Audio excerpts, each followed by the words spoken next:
Ito. Oh my gosh! Ito yung mga damit. Rafi, this is like department store levels. Ano pa yan? Ito yung mga hindi ko na masyado ginagamit. Yung mga ginagamit ko, meron pa doon sa isang bahay. Oh my! Ito yung... Nabilang nyo na ba to? Hindi ko alam kung ilan na to. Pero... So, ang favorite mo, okay, eto, mga, my gosh, at ang taste ni Sir ay super-duper branded at mahal. Ito, Versace. Yeah, so these are, ito yung Versace Polo collection niya. Pero Versace ito pare-pareho. Wow! Versace. Ang gaganda nito. You don't wear them anymore? Once in a while, pag kailangan ko, pupunta ko rito, pipick up ako ng ilan. So it means to say, ganun kadami yung gamit nyo na talagang you need another house para Correct. mag-store. Correct. Di naman kasya sa aparador. Ito, Hermes. Let's move. Yan, no? Sige. Ito, Balmain. Ano ang favorite mo among the branded clothes? Versace, Fendi, Balmain, Ibang level ng shopping to. Balenciaga, and then I have this, ano ba ito, Versace again, Oo. and Gucci. Yeah. Nasuot mo na lahat ito? Not... Yeah, lahat na, well, meron din siguro dito ilan, mga 3, 4 na hindi pa nasuot, pero lahat na nasuot ko. And you've worn it once? Once, twice. Grabe ka, Rafi. O, eto pa. O, di ba sabi ko nga po, department store. O, eto naman ang classic na Burberry. O, alam to ng mga followers at subscribers mo because popular ang kanyang print. Tama. O, di ba? This is the classic Burberry print. Ito yung first time na nakakita ko lalaki na may gantong collection. Na, alam mo yun? Ay, ito rin. Hindi, ito lahat to. Christian Dior. Yeah. Is Dior your favorite brand? Isa sa mga favorite brand ko. Ano The to, yung mga... second collection that we're gonna see. Thai lang muna. Yung Thai.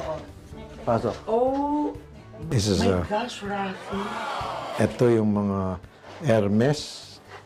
Hermes to. Yeah, maganda yung Hermes neckties actually because napaka nondescript, di ba? Para siyang very elegant. Right. O, di ba? Ang ganda Simple. niya. Para pong ano, ang dami pong leeg ni Rafi. Hanggang ito po ties ka. Saka ito. Oh, wow, ito rin. Right. Ito yung mga hindi masyado brand. But I have to say, you're so organized. Thank you. Ito naman, Na. yung mga Gucci naman. Oo.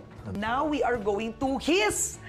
Oh my God, lahat po ng addict ng mga sneakers. Okay, number 1, wala po akong alam dito.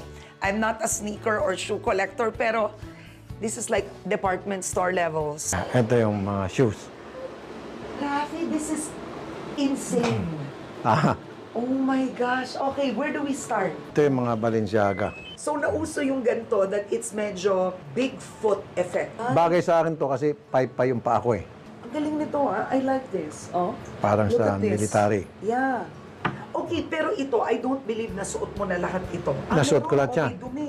Nasuot ko lahat Oh yan. my God, may dumi. Ito rin. Lahat yan gusto ko except yung sa mga makulay ito. Mga binili ni Mrs. Yan, binili ni Mrs. yan. Ito nasuot ko na rin kahit na hindi ko gusto. Kasi kung hindi ko suotin, baka magsama ang loob ni Mrs. Sabi, May sequins ang pet.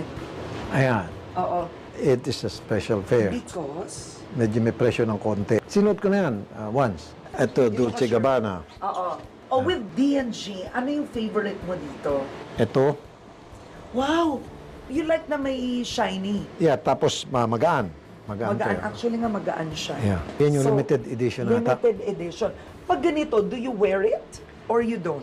Twice ko lang ata na nasuot to and then hindi ko na sinuot. Kasi sinasabi niya sa akin, para kasi Michael Jackson na. Sige, hindi ko na suotin. Actually, ano mo naman to? Gucci. My God! Alam niyo, huwag niyo lapitan si Rafi. Pwede kayo mamatay dito. O, di ba? Oh. Nasuot mo to? Yeah. Come on. Yeah, nasuot ko. Sa States, pinagtitinginan ako niyan nung bagong labas pa to. Ay, ang cute nito. Look at this. Burberry. Yung Burberry may pagka-preppy effect to. Right. Type mo to, not really. Yeah, medyo okay yan. Oh, wow! Ibang Babaton. level. Ang ganda ng pagkaano niya. Ang ganda ng style. Mrs. ko nag-introduce sa akin yan. Oh, yes, kasi si Mrs. may Yeah. taste.